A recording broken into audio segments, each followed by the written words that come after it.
Welcome to another edition of the Bruins Coaches Show. I'm Chelsea Byrne alongside head coach Chris Talk, and the regular season's over. Yeah. How do you feel? You guys had a sweep last weekend, or this past weekend against Cooley Region to end things off. I feel much better now. First off, they are over. It was great to win the regular season champion, and we did win our last two games. And Saturday night we played real solid hockey, giving up a late goal to break the shutout, but we played real solid hockey for 3 periods. Tell me a little bit about AJ's weekend. He was named the Central Division Star of the Week, and he had, I think it was 5 points over the weekend. He's a player, obviously, that comes up quite a bit throughout the season, but he's not on that line that consistently scores for you guys. So was that a positive that his line sort of produced this weekend? Yeah, it's very good. AJ's been struggling with a broken thumb, so for him to be able to put 5 points up still with his finger not the greatest, he got back to using his legs, which was big. I kept telling him, hey, your thumb's broke, but your legs work. Like, use those legs, and he did a great job. And a couple of his goals this weekend were a result of him using his legs to win races and get loose pucks and score goals from it. So it's good to have him going. He's a big integral part of our team, and we need another line to go, and AJ's a big part of making sure his line clicks. And this was your 100th win on Friday, so congratulations to you and to the Bruins franchise and to the fans of Austin. I mean, it's a huge accomplishment just 3 years in. Can you kind of put that into, I know we talked about it last week, put that into context for me? It's hard to put into context. I've been thinking about it, and it's 100 wins.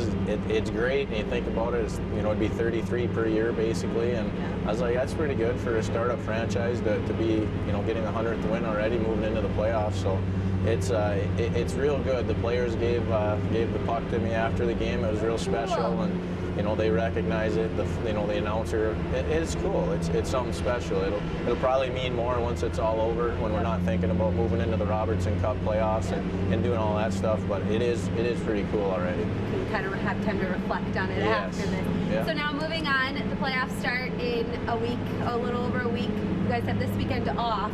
How are you keeping the guys in check?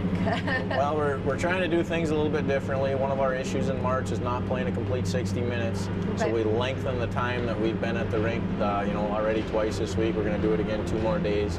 Have a flood in there so it gets more game-like, where they have to be able to, go sit down, rest, relax, collect their thoughts, but they also got to focus because they know they got to come out firing at a high level. And you know what? Quite frankly, it hasn't worked that great because our 2 second-half sessions have been pretty bleak. So we're going to have to address that. Yeah. That's part of why you're doing it, though, correct? Yeah. You got to work out those kinks. Anything outside of the rink? I know I always like to hear what you have planned for them. We have another team dinner, not a team cook-off or anything like that, but we got another team dinner for them to do. We were trying to hook up laser tag. I don't know if that's going to work out or not, but we're still in the works for that. Yeah. But, you ever played like dodgeball or anything as a team, or no? No, we haven't. I think somebody might get hurt. Yeah, that probably isn't good going into the playoffs. So looking forward, what I guess besides the fact that you're working on 60 minutes of practices and playing a full game, what else has there been specifically that you've been working on? Well, it's the team that we're playing Minot. We've talked early in the season watching their goalies after they, we had 4, I think, shootouts against them in a row, and we struggled to score against them, and we have a pretty good offense. We need to create scoring chances from a different area, and that's one of the things we're working on. Top of the circle's down. We've done some drills that start that way, where instead of attacking the net, we want the goalies to move a different angle.